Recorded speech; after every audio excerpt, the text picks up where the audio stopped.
Guys, welcome back to my channel. I hope you all are doing good. In my previous video, I have explained how I got distinction in my master's degree and also mentioned that I'm going to do a dedicated video as to how to do assignments and exams here in the United Kingdom.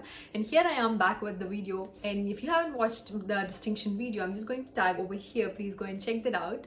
And yeah, and in today's video I'm going to tell you guys how to do assignments and exams here in the United Kingdom. So without any delay, let's get into the video. Right, so as I already mentioned in my previous video, if you want to get really good marks in assignments, so you need to thoroughly understand what they are expecting, guys. So first, whenever you receive the document as to how what to do in assignments, just make sure that you understand every single thing properly. And if you have any doubts, just reach out to your lecturer, or you can find a lot of help in the university. You can just contact them and understand what they're expecting. Once you get a clarity as to what they are expecting, then you need to do your own research. So I'm just going to tell you how I used to do assignments so that it'll be useful for you guys as well. So basically, as soon as I get the assignment document, I used to make sure I understand every single thing. Then we need to do lot of research, guys. So basically, guys, while doing assignments, it's not that you'll search the title in Google and find few documents and then just copy and paste it in your assignment, then just submit it. That's not how it works. You need to search journals. Every single thing you put in your assignment should be from a trusted source, because you need to cite that as well. So it's very important that you get a very trusted journals or documents or books or something like that. So if you want all trusted journals and reputed journals, then you need to search through Google Scholar, or you can also search. Every university have their own library, online library, where you'll have access to a lot of journals for free. So just make use of that, guys. Just search your title in there and it will show you all the related journals and books basically. So just make sure you save all the ones which are related to your title and which you think is related, and then just read through all the journals which you save from Google Scholar and your university's library portal. And you can also search through Google as well, but then through Google you don't get trusted journals basically. So you need to cite whatever you're taking from some other's journal, you need to cite them. You need to give credits to them, otherwise it would be plagiarism.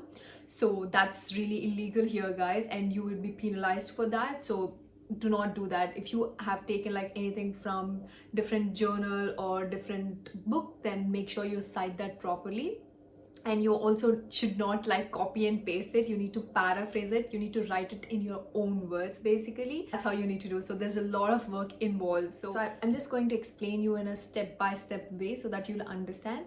So basically, in the first step, I just searched through all the available websites, through Google Scholar, through our university library. I'm just going to search the title in there. I'm going to rephrase the title, use the important words in the title and search through, so that I make sure I get as many journals related to my title as possible, so that I can just grab information.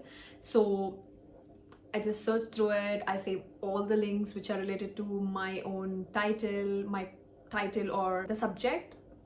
So once I save all of them, I make sure I read all of them and I take out all the points which are related to my subject, and I put all that in one document, and then I make sure I paraphrase all those things. So it's not that easy to paraphrase, guys. So I used to use Quillbolt. So it's like a website wherein it paraphrases for you. That was really helpful for me when I was in my master's, so I thought it'll be useful for you guys as well. I used to use that sometimes, so you can use that for paraphrasing. So that'll paraphrase for you. And I also used to cite them.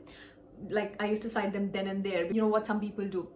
They take few lines from different journals, and they think that I can cite that later on, but then they forget like where they got it from. So do not do that. I did that few times, so that's how I learned not to do that. So basically, whenever I take few sentences or the concept from different journals, I cite them immediately. So I used to use Cite This For Me website to reference my assignments. Here usually all the universities follow Harvard referencing style. I'm sure like there are other universities which use different referencing style as well, but in this Cite This For Me, we do have like different options available. If you want different referencing style, that is available as well. So yeah, that will be really useful for you guys as well. So once I get all the information, I paraphrase it, I reference it then and there, and then I write, you know, something on my own as well related to the topic. I do have some understanding of the topic because it's related to my subject, right? So I do like write something on my own. I put that in and then I combine all of it, and once I finish all of it, I make sure I read every single thing and make sure it makes sense, because it's very important, because we do like bring different lines or different things from different journals and put it together, so it should also make sense in there.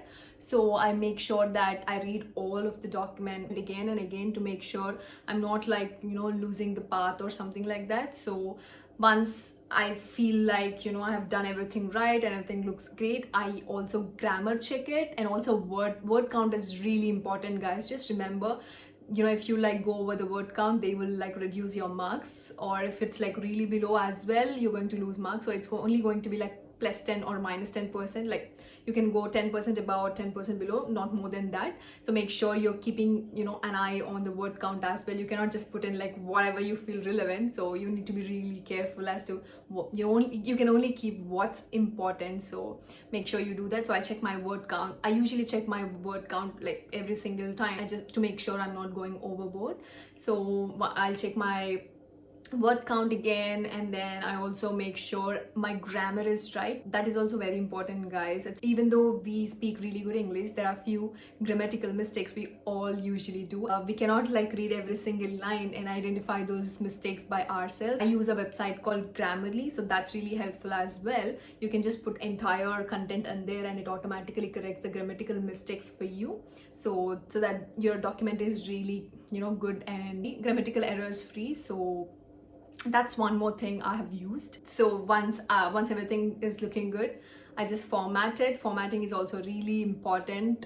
So I make sure all the entire document is looking good and neat, perfect word count, and also and finally, guys, at the end, I make sure I check my plagiarism percentage as well. So even though you paraphrase it, sometimes it doesn't like perfectly paraphrase it, or you cannot like perfectly paraphrase it, so it matches with the journal in there. So sometimes we do get plagiarism for that. So I used to use a website for checking my plagiarism as well. I'm just going to leave a link for that below, so you can use that and then check before submitting. If you feel you have like more percentages, make sure you paraphrase it, or you know, you use your own words to write those sentences so that you don't get the plagiarism. And you also need to cite it. If not, it's going to be a plagiarism as well. So make sure you cite it, you make sure it is paraphrased, you make sure it is a plagiarism free, and you make sure it's within the word limit, and its grammar is really correct, and finally all the formatting, the font size, everything looks good and neat. So once you check everything, and it's time to submit. So these are the few things which I used to follow and, you know, do my assignments, guys. I hope, you know, this is really useful for you guys. And when it comes to exams, so even with exams, we used to like write essays. They used to give like, I think 5 or 6 questions, and then we need to like write big essays, and we don't know like what questions they might ask. So we need to understand the whole concept and write it in our own words. So, and also it's very important to reference even in exams, guys, because while you're like researching about the topic, you find different journals, and you need to like remember those authors' names as well. And if you like cite them in the exam papers, then you'll get more marks. So that's what I did. It's very hard to remember all those names, but then it's worth it, so you'll get more marks for that. So I used to like, you know, remember all those names, and I used to names and years as well, and I used to cite in the exams.